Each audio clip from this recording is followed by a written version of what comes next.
Eu quero, com alegria, saudar a igreja com a paz do Senhor. Quero agradecer a Deus pela oportunidade que Ele nos concede de aqui estarmos mais uma vez aqui na Vila Guanabara, com os irmãos aqui, com a igreja. Quero agradecer ao irmão Edu pelo convite e pela confiança em nós estarmos aqui nessa noite para trazermos uma palavra da parte de Deus. Dizer da minha alegria de rever os irmãos aqui, do ministério, a igreja, para nós é motivo de muita alegria, porque realmente quando o povo de Deus se encontra, há aquela alegria fraternal, aquela alegria do céu, aquele amor que só Jesus pode fazer na vida do ser humano. Aleluia. E nesta noite, irmãos, é uma campanha de oração. O nosso irmão Edu nos passou o tema da campanha, que está inserido na leitura que foi feita nesta noite, no livro de Hebreus, no capítulo 4, a começar do versículo de número 14. Nós sabemos, irmãos, que o livro de Hebreus é um livro que até hoje não se sabe quem foi o seu autor.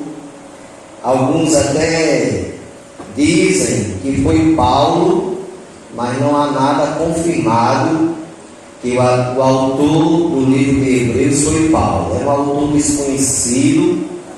Este livro de Hebreus foi escrito no ano 64 depois de Cristo. Foi o ano da escrita do livro de Hebreus. E aqui o autor deste livro, ele fala sobre o sacerdócio, como diz o versículo 14, visto que temos um grande sumo sacerdote, Jesus Cristo, Filho de Deus, que penetrou nos céus, retenhamos firmemente a nossa confissão. Nós sabemos que na antiga aliança, no Velho Testamento, um sumo sacerdote, ele entrava uma vez por ano na presença de Deus para sacrificar animais para cobrir simbolicamente o pecado da humanidade. Era apenas algo simbólico. Jesus, ele veio fazer diferente. Jesus é o sumo sacerdote. Ele veio não para cobrir o pecado. Jesus veio para tirar o pecado. É por isso que quando João Batista pregava no deserto para aquela multidão, nós vemos lá em João capítulo 1, versículo 29, quando João Batista ali batizava para o arrependimento, aqueles que se arrependiam, ele batizava, e ali Jesus se aproxima para ser batizado por João, e ali João mostra Jesus, aqueles que ali estão para ser batizado, e diz: eis o Cordeiro de Deus que tira o pecado do mundo. Então Jesus, ele é o sumo sacerdote, não para cobrir o pecado, mas sim para tirar o pecado.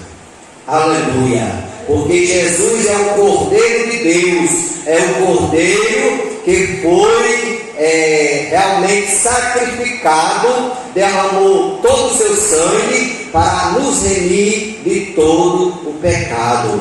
Lá em 1 João nós vemos o apóstolo escrevendo: se confessarmos os nossos pecados, Jesus Cristo é fiel e justo para nos perdoar e nos purificar de toda impureza.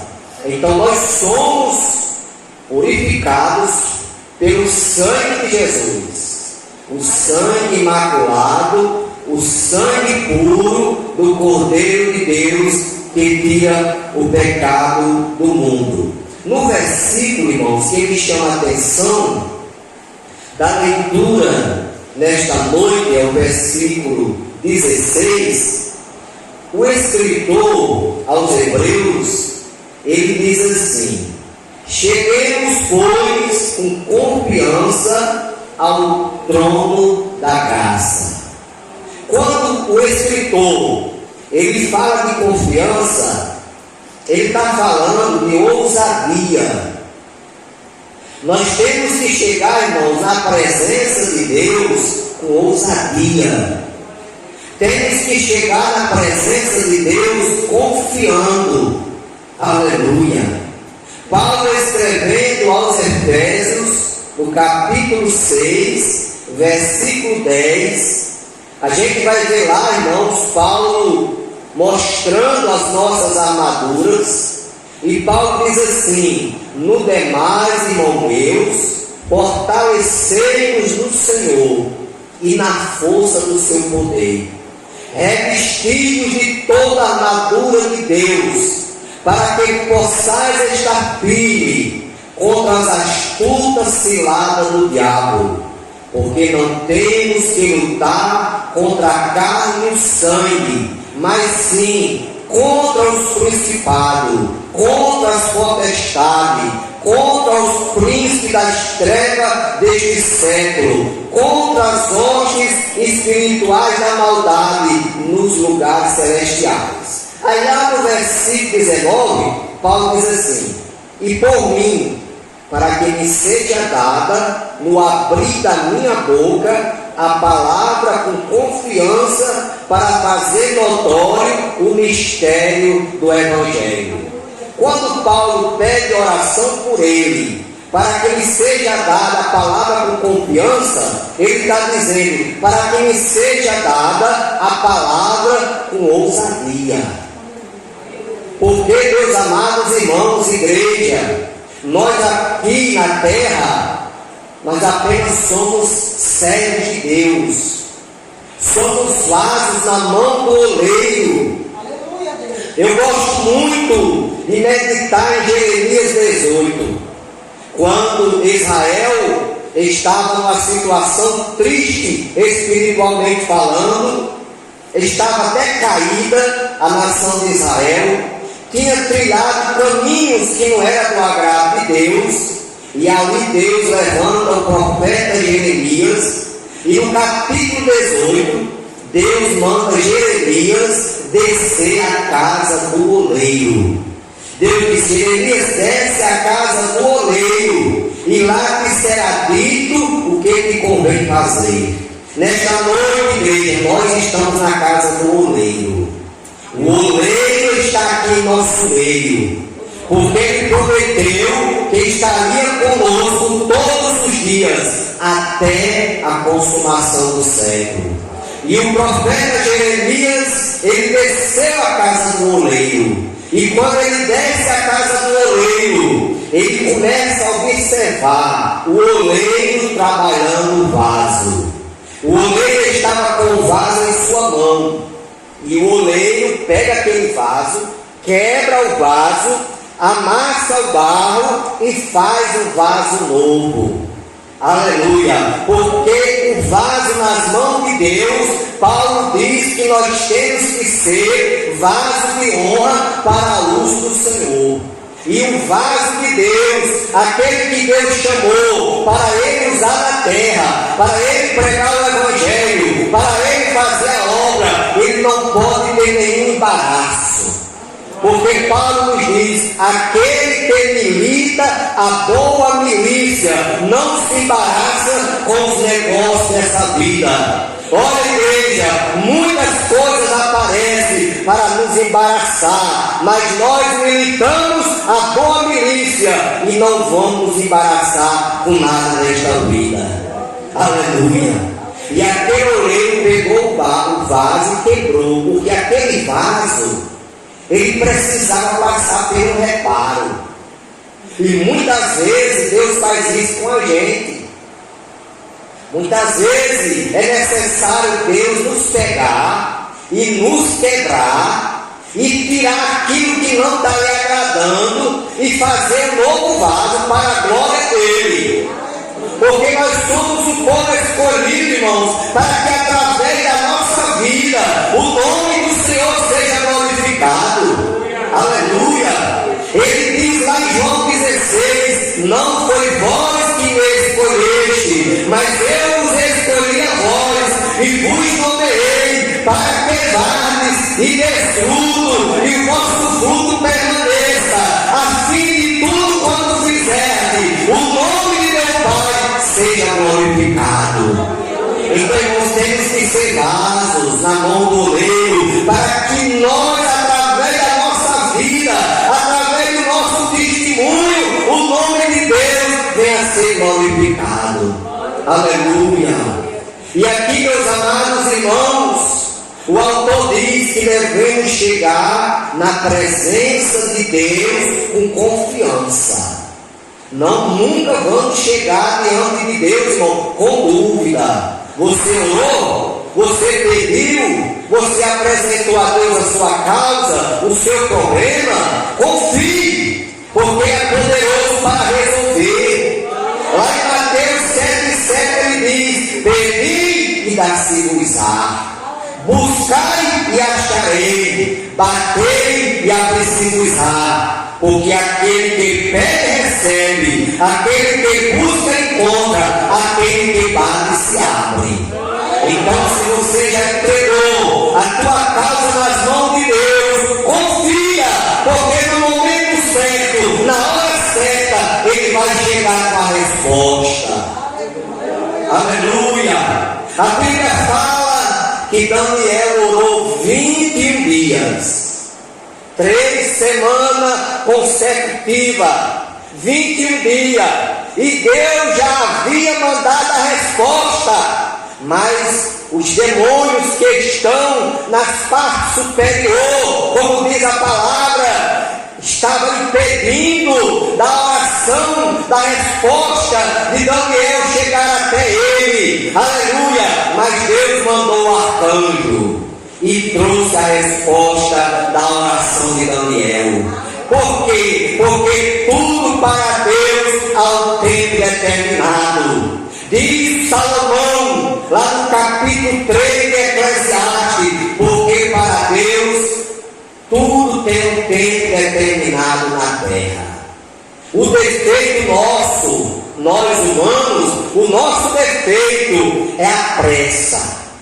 É porque a gente ora e a gente já quer que aconteça na hora. A gente, irmãos, se apega ao Salmo 70 e não quer agarrar dele de jeito nenhum. E fica só lendo o Salmo 70. Senhor, apressa-te em meu auxílio. Mas nós muitas vezes estamos se esquecendo que existe o Salmo 40. Esperei com paciência no Senhor. Ele se inclinou para mim e ouviu o meu clamor. Então, querida igreja, vamos esperar com paciência. Eu sei que muitas vezes é difícil, eu sei que muitas vezes dói, eu sei que o sofrimento é grande, mas maior do que o sofrimento, maior do que a dor é o nosso Deus. Aleluia! O salmista, no Salmo 121, ele diz assim: elevo os meus olhos para os montes, de onde me virá o socorro? Naquela hora, irmãos, o salmista orou e olhou para os montes, que muitas vezes acontece em nossa caminhada. A gente só pensa em olhar para os montes, só se lembra em olhar para a dificuldade, já está preocupado com amanhã. O que é que nós vamos se alimentar amanhã? O que é que nós vamos comer amanhã? Mas Jesus diz na sua palavra: não vos inquieteis pelo dia de amanhã, basta cada dia o seu mal. Aí ele diz: olhe para as aves do céu, olhe para os lírios do campo, assim como eu cuido delas, eu cuido de vocês também. Aleluia! Glória a Deus. Então temos que chegar na presença do Senhor com ousadia, na presença de Deus. Esta palavra confiança, neste versículo 16, irmãos, a palavra confiança é um substantivo feminino que representa um sentimento de quem confia. Então, irmãos, nós temos que confiar verdadeiramente. Aleluia! De quem confia, de quem acredita na sinceridade de alguém. Então isso se representa, isto mostra o que representa a palavra confiança. Então nós sabemos, meus irmãos, que o nosso Deus é fiel. O nosso Deus é sincero. O nosso Deus é poderoso para fazer todas as coisas. Então temos que confiar nele. Porque ele mesmo fala através do apóstolo Paulo que se nós formos infiéis, ele permanece fiel, porque não pode negar a si mesmo. Então, irmão, se eu for infiel, se eu deixar de ser fiel e passar a ser infiel, mas mesmo assim Deus permanece fiel, porque o nosso Deus é fiel. Aleluia! Ainda no versículo 16, o escritor, ele fala da seguinte forma: para que possamos alcançar misericórdia e achar graça, a fim de sermos ajudados em tempo oportuno. Então a palavra, o escritor, ele fala da graça, do trono da graça. Nós sabemos que graça é um favor imerecido, é aquilo que eu não mereço, mas pela graça eu recebo. Até a salvação é dessa forma. Paulo diz lá em Efésios 2, 8 e 9: porque pela graça sois salvos por meio da fé. Isto não vem de vós, é dom de Deus, não vem das obras, para que ninguém se glorie. Então nós somos salvos pela graça e pela misericórdia de Deus. Nós estamos aqui nessa noite, nessa campanha de oração, pela graça e pela misericórdia de Deus. Porque muitos até desejavam estar aqui, mas não podem. Mas nós estamos na casa do Senhor. Aleluia! E a graça de Deus, irmãos, que ela procede do trono, aleluia, isso representa o que o comentador, o que o escritor está escrevendo, representa que do trono da graça flui o amor, o socorro. Porque o salmista diz: Deus é o meu socorro bem presente na angústia. Ele começa dizendo: Deus é o meu refúgio e fortaleza, socorro bem presente na angústia. Então do trono da graça flui o socorro, a misericórdia. Lamentações 3:22: porque as misericórdias do Senhor são a causa de não sermos consumida. Do trono da graça procede o perdão. 1 João 1,9: se confessarmos os nossos pecados, Jesus Cristo é fiel e justo para nos perdoar e nos purificar de toda impureza. Do trono da graça procede o poder divino. Quando Jesus comissionou discípulos, comissionou a igreja para pregar o Evangelho, lá em Marcos 16, versículo 16, Jesus diz assim: e aos que crerem em meu nome expulsarão demônio, falarão novas línguas, pegarão as serpentes, se beber alguma coisa mortífera, não lhes fará dano algum, porão as mãos sobre os enfermos e esses serão curados. Então do trono da graça procede poder divino para a vida do crente. Porque esta é a promessa, irmãos. Jesus antes de subir para o céu. Ele fala lá em Atos 1:8: mas recebereis a virtude do Espírito Santo que há de vir sobre vós, e sereis testemunha, tanto em Jerusalém, como em toda a Judéia, Samaria e até os confins da terra. Então, do trono da graça procede poder. O crente, irmãos, tem poder na vida dele. Se lembre, meu irmão, que você recebeu o poder da parte de Deus. Na sua mão tem poder para expulsar demônio. Na sua mão tem poder para repreender enfermidade. Porque foi Deus quem otorgou a você este poder. Aleluia! É promessa da parte de Deus. E Deus, ele não mente, ele é verdadeiro. O que ele fala, ele cumpre. Aleluia! Glória a Deus! Jesus, meus amados, antes de subir para o céu, ele manda os discípulos, lá no capítulo 24, versículo 49 de Lucas: ficai em Jerusalém, e lá serás revestido de poder.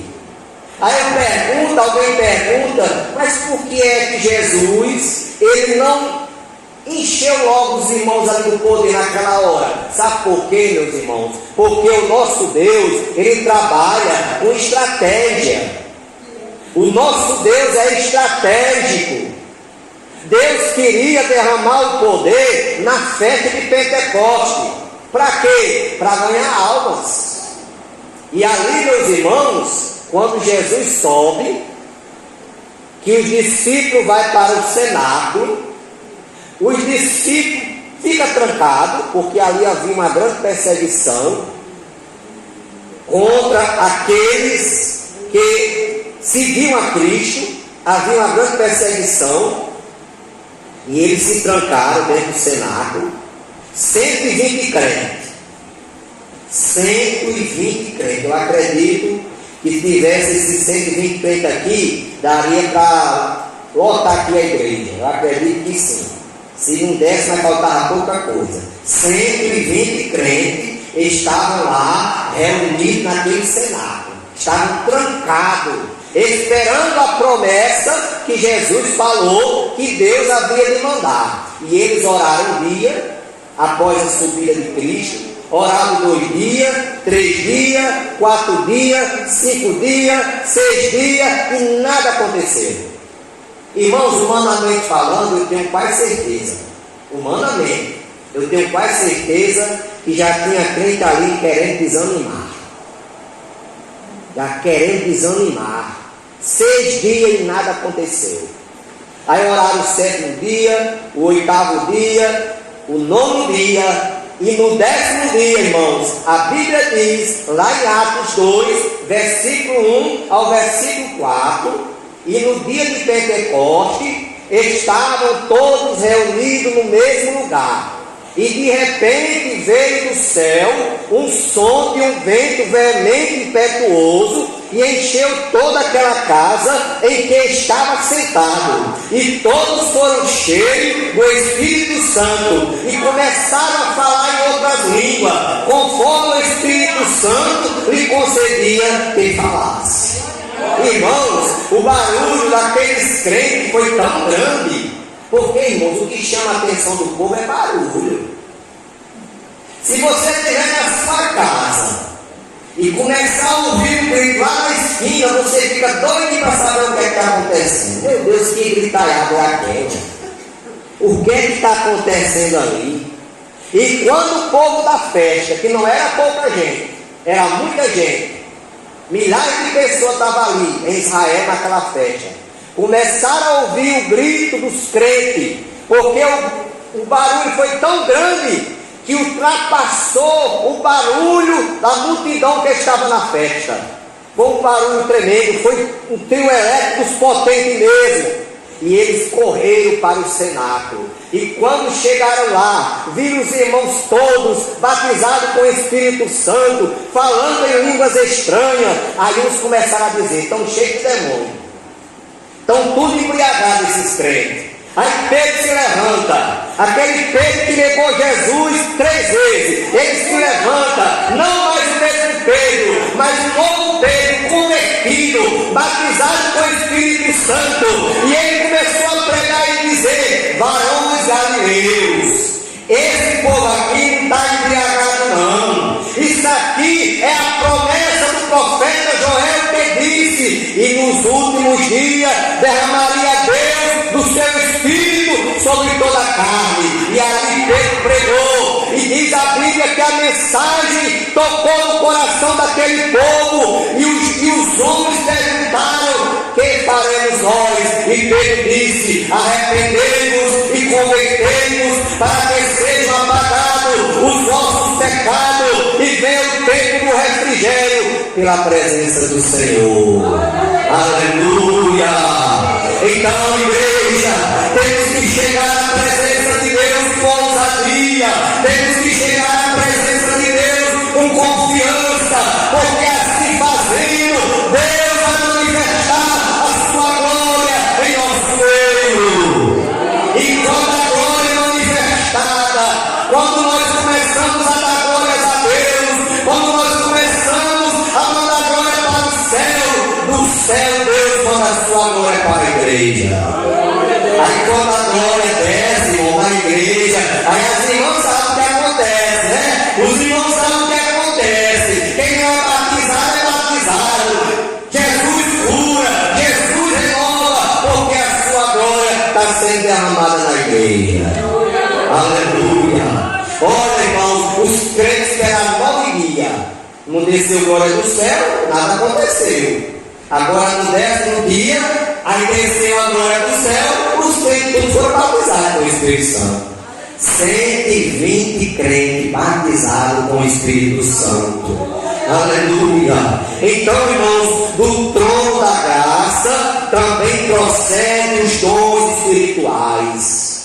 Os dons, irmãos, que nós temos a liberdade de receber. Quando nós recebemos o batismo com o Espírito Santo, aí se abre a porta para a gente receber o dom de profecia, o dom de interpretação de língua, o dom de discernimento de espírito e vários dons: o dom da fé, o dom de curar, o dom da operação de maravilha. Então tem muitos dons que Deus tem para entregar para nós após nós sermos batizados com o Espírito Santo. Aleluia. Também, meus amados, do trono da graça procede o fruto do Espírito.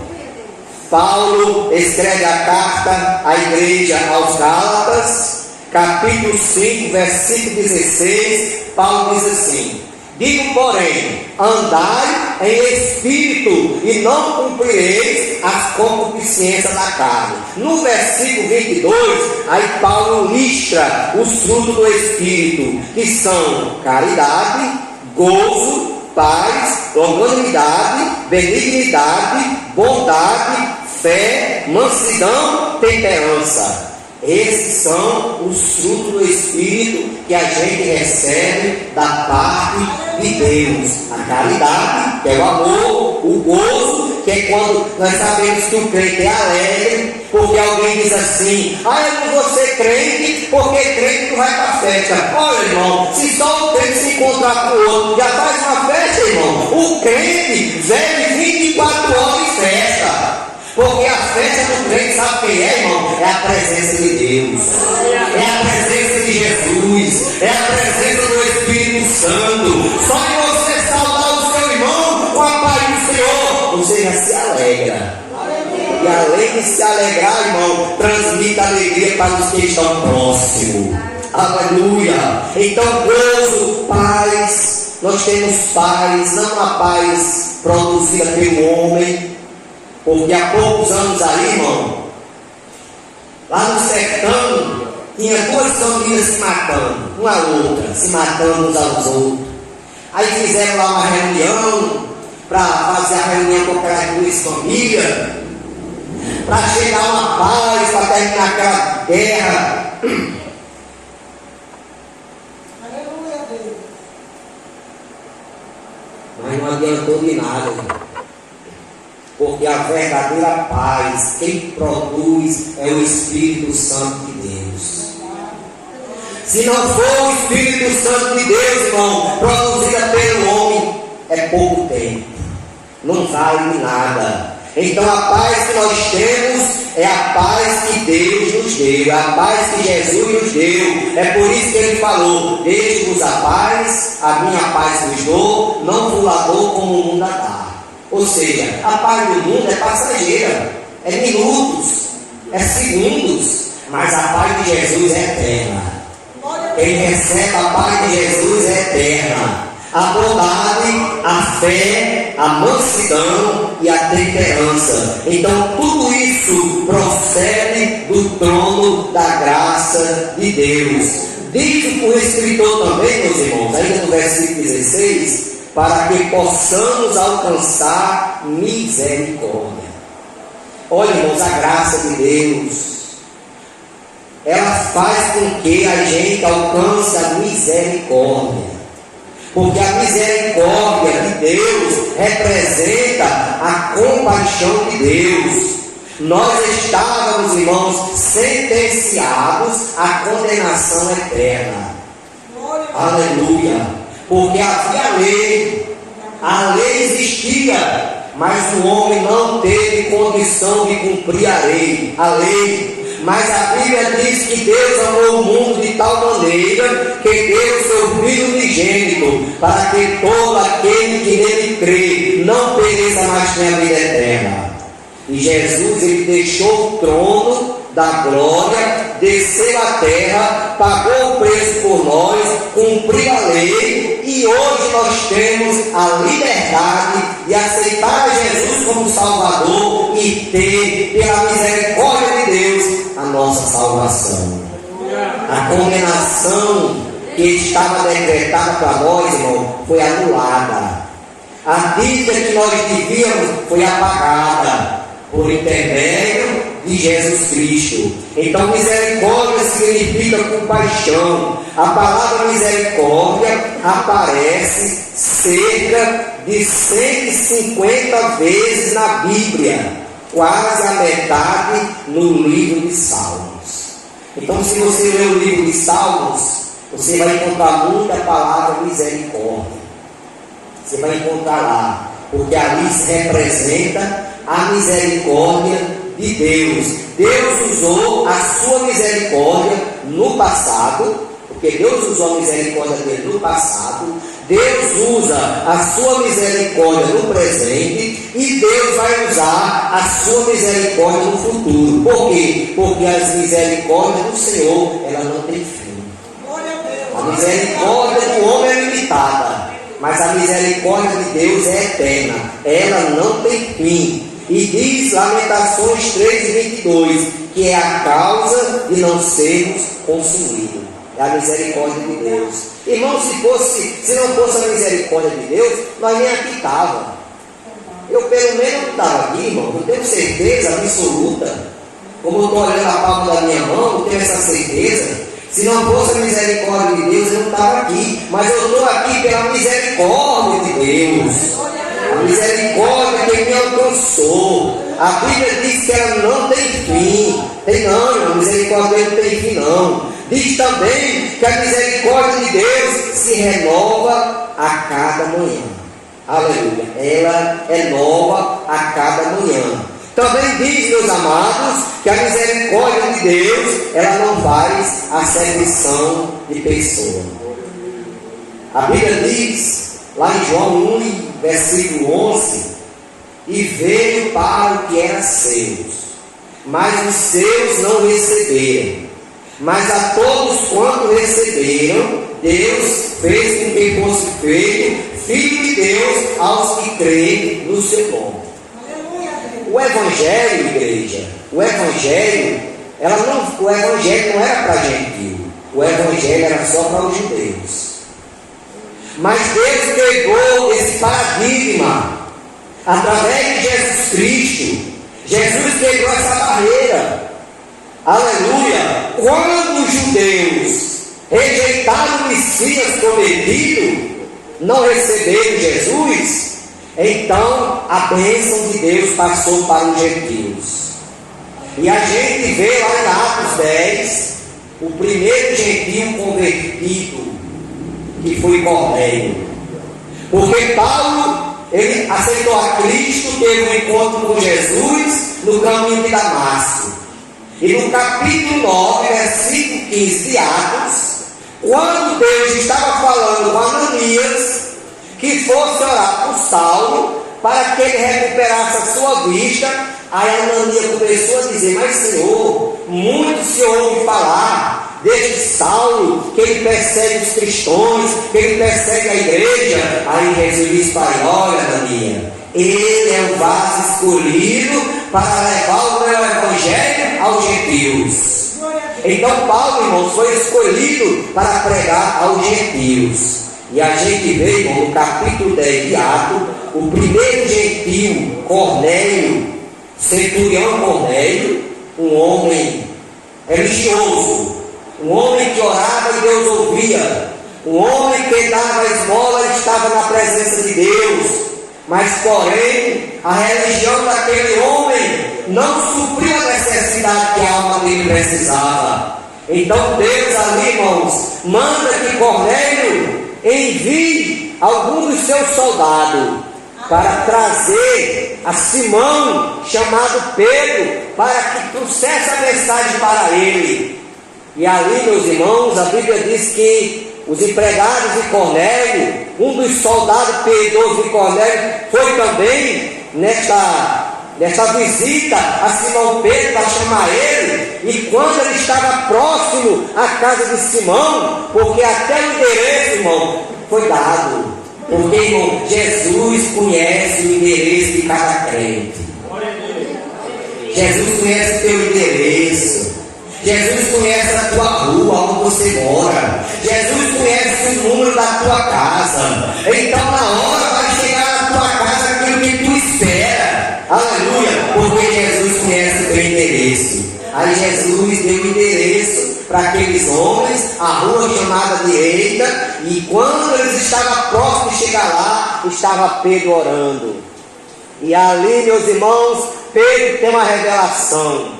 Um lençol que descia do céu, atado pelas quatro pontas, e dentro daquele lençol vinha todo tipo de animal quadrúpede, réptil da terra, e aquela voz dizia para Pedro: Pedro, mata e come. Aí Pedro disse: jamais, Senhor, comerei coisa algum comum e imunda. Aí Deus diz assim: Pedro, não faça comum ou imundo aquilo que Deus purificou. Ali estava sendo falado a respeito dos gentios. Os gentios para os judeus era imundo. Nós éramos imundo, irmão, para os judeus. Só que os judeus rejeitaram a bênção, e a bênção passou para nós. Aleluia. E quando eu leio o capítulo 10 de Atos, eu me alegro que quando Pedro chega ali, irmão, que prega a mensagem para Cornélio e a sua família, toda a sua família, Cornélio e a família, se converte a Jesus. E ali é derramado o Espírito Santo sobre ele. E eles começam a falar em línguas. E após isso, são batizados nas águas. Aí lá no versículo 34, Pedro diz assim: na verdade, reconheço que Deus não faz acepção de pessoa. Olha, irmãos, a quem era imundo? Nós éramos imundos. O Evangelho era para os judeus. Nós não tínhamos liberdade de receber o Evangelho. Aí Jesus, pela sua misericórdia, passa o Evangelho para nós, a palavra de Deus para nós, a oportunidade para nós. E além disso, meus irmãos, nós fomos purificados, recebemos o Espírito Santo, recebemos batismo nas águas, recebemos batismo com o Espírito Santo, temos a liberdade de falar em língua dos anjos. Irmãos, isso é muito privilégio, irmão. É coisa gloriosa, é coisa maravilhosa. Aleluia, que nós somos hoje e aquilo que nós éramos antes. Então aqui o escritor diz: cheguemos, pois, com confiança ao trono da graça, para que possamos alcançar misericórdia, Só vamos alcançar misericórdia se nós chegarmos com confiança. De achar graça a fim de sermos ajudados em tempo oportuno. Então, esse comentador aqui, esse escritor dos Hebreus, deixa claro para nós, irmãos, que no tempo oportuno nós alcançaremos a graça, a bênção, a resposta das nossas petições, das nossas orações, porque o versículo ele encerra, a fim de sermos ajudados em tempo oportuno. Então vai chegar o momento oportuno da gente sermos ajudados, da gente recebermos a resposta das nossas petições, da gente recebermos a bênção que estamos esperando, da gente recebermos a cura de alguma doença que venha ter nos acometido. Tudo isso, irmãos, é em tempo oportuno. Agora, não vamos se esquecer, vamos chegar na presença de Deus com confiança, confiando nele, sempre confiando. Aleluia! E sabendo que Ele é misericordioso para nos atender, porque as misericórdias dele é grande. Aleluia! E no tempo oportuno, irmãos, tudo vai acontecer dentro da vontade de Deus. Porque muitas vezes, igreja, muitas vezes, meus irmãos, minhas irmãs, a gente ora e não recebe. Sabe por quê? Tem duas respostas para isso. Ou não é o tempo, ou não é a vontade de Deus. Só tem essas duas respostas. Mas dentre essas duas, se nós insistir, mesmo que Deus não queira, não seja a vontade dele, mas se nós insistir, pela nossa insistência, Deus pode até nos permitir, mas que nós vamos pagar um preço. Porque acontece isso muitas vezes. Já temos vários testemunhos de pessoas que oraram e não era a vontade de Deus, e pela insistência, Deus concedeu, mas depois, irmão, veio o preço, veio a luta, veio a tribulação. Isso pode acontecer, mas que possamos, irmãos, pedir a Deus o discernimento de saber que aquilo não é a vontade do Senhor. E se não é a vontade de Deus, então não vamos pedir mais. Vamos parar de pedir. E vamos dizer para Deus, como disse Jesus lá no Getsemane: Pai, não faça a minha vontade, mas a tua vontade. Porque a vontade de Deus é boa, é perfeita e é agradável. Então, querida igreja, fique com esta palavra. Fiquemos com esta palavra, porque essa palavra também, primeiramente, é para mim. Aleluia, porque também eu vim nessa noite receber a palavra, eu vim nessa noite aprender a palavra. Aleluia, que Deus continue abençoando esta amada igreja, continue abençoando o dirigente dessa congregação, nosso irmão Edu, a sua família. Aleluia, e que este ano de 2024, que ainda estamos no início agora, que entrou abril, é completar 4 meses ainda do ano, que neste ano, irmãos, possamos ver muitas decisões de alma, e muitas pessoas venham se converter, venham aceitar a Jesus, aqueles que estão afastados, que venham retornar para a igreja. E as orações, irmão, dessa campanha aqui, não vão ficar aqui não, viu? Elas estão subindo a presença de Deus. Elas estão subindo como um cheiro suave. Aleluia!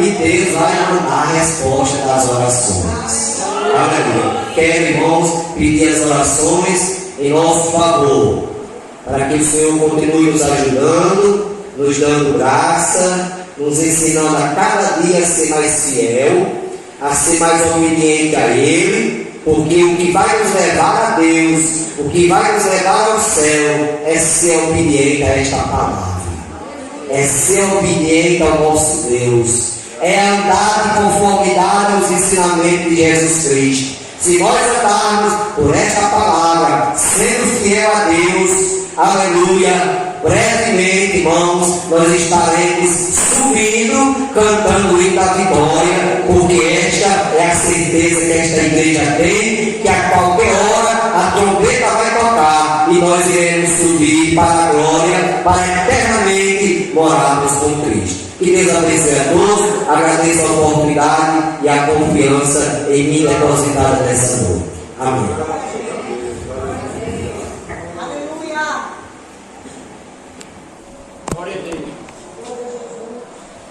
Amém. Glória a Deus. Graças a Deus.